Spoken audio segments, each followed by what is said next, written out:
فطر الناس عليها لا تبديل لخلق الله ذلك دين القيمة ولكن أكثر الناس لا يعلمون ይህ አምላካችን አላህ የሰው ልጆችን በአጠቃላይ የፈጠረበት ትክክለኛው ጎዳና ነውና እርሱን ተከተሉት ላ ተብዲለ ሊከልቅላ ከዚህኛው መንገድ እንዳትጧል ዲን الاسلام የሚባለው እምነት አንድ ነብይ ያልመረጠው ማን የመረጠው ኃያሉ አምላክ አላህ ብቻ ለዚህ ነው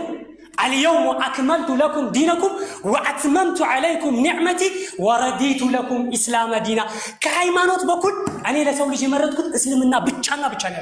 كزوج كريستنا أيهود بوديزم هندوزم شانتوزم جاينيزم عندي مسرجة أوتو يمي ستين سو كلا أنا وشتام يلا بنبيات أستمروا مارس إيه أنا بمسرجة ما وراجو كريستان يميلو يوم جمع رأسي يا ميراسو حوارة سرالين باباولوس كزينة تسيمو أيدلهم بابولو كيلان سمو راسو እኔ ይሄው ስሙን አውጥቶ የሚሰጣችሁ ክርስቲያን ካለ ቤት ሄዳችሁ ጠይቁት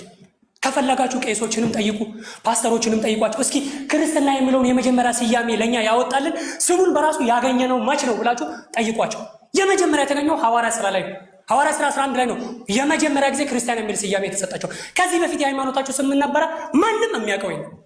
ከዛ እኔ ይሄንን ነው አደራ የሚላችሁ ነገር ግን ቀደም በስቅለቱ ዙሪያ ላይ ሲነሳ ምን አለ ስለ ኃጢአት ተነስቷል እባካችሁ አደራ የሚላችሁ ነገር እኛ የሰው ልጆች ነን አዳም በሰራው ኃጢአት እኛ እንጠየቅበት አሁንም ኢቭን እኛ ሄደን ከኛ ውስጥ አንዱ ሄዶ ቢሰርቅ የሚጠየቀው እሱ ብቻ ነው እኔ ልጠይቅም እናንተ አትጠየቁ እስካልተተባበራችሁ ድረስ አይደለም ሰማይና ምድርን የፈጠረው አምላክ ምድራዊ መንግስት ራሱ ኃጢአተኛውን ነው ይዞ የሚቀጣው እንጂ ኃጢአት ያልሰራውን ሄዳ መጥቶ አይቀጣም እንዴት ነው አዳም በሰራው ኃጢአት አንተ ኃጢአተኛ ሆነ ክርስቶስ ላንተ ብሎ ተሰቀለልህ ምን ማለት ነው አደራ የሚላችሁ ነገር እኛ ሮቦት አይደለንም የሰው ልጅ ነን እኔ በሰራውት እኔ ነው የሚጠየቀው እናንተ አትጠየቁም እኔ ዝሙት ሲሰራ ዝሙተኛው እኔ ነኝ አንተ ዝሙት አልሰራም የኔ ዘመድ ዝሙት አልሰራም እንዴ አዳም የመጀመሪያው አባታችን ኃጢአት ሰርቷል አዎ ሰርቷል ነገር ግን ማን ነው መጠየቅ አለበት እኛ ነው ወይ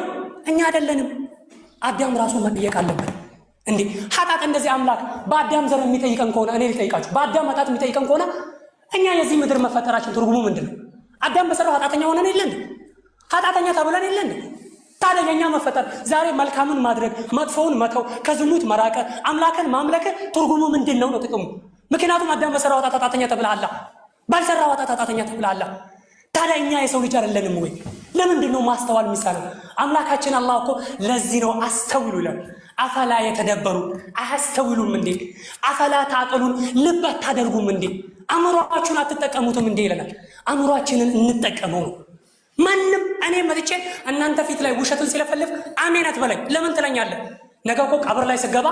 አንተና እኔ ስንሞት አምላክ የሚጠይቅህ በስራክ እንጂ እኔ የተናገርኩትን አሜን ስላልክ አይደለም ገብቷል ስለዚህ ይሄን መስላል አላበዛባችሁም ሁላችሁም አእምሮአችንን እንጠቀም እስካሁን ስለነበረን ቆይታ ክርስቲያን ወገኖችን በጨዋነት ስለተጠቀማችሁ ሙስሊሞች ከልብ ነው ማመሰግናችሁ ቀጣይም ብንገናኝ ቀጠሮ እንደዚህ ብናወራ እኔ ደስ ይለኛል ደስተኛ ነኝ ይሄን ፍቃዴን ለመግለጽ ወዳለሁ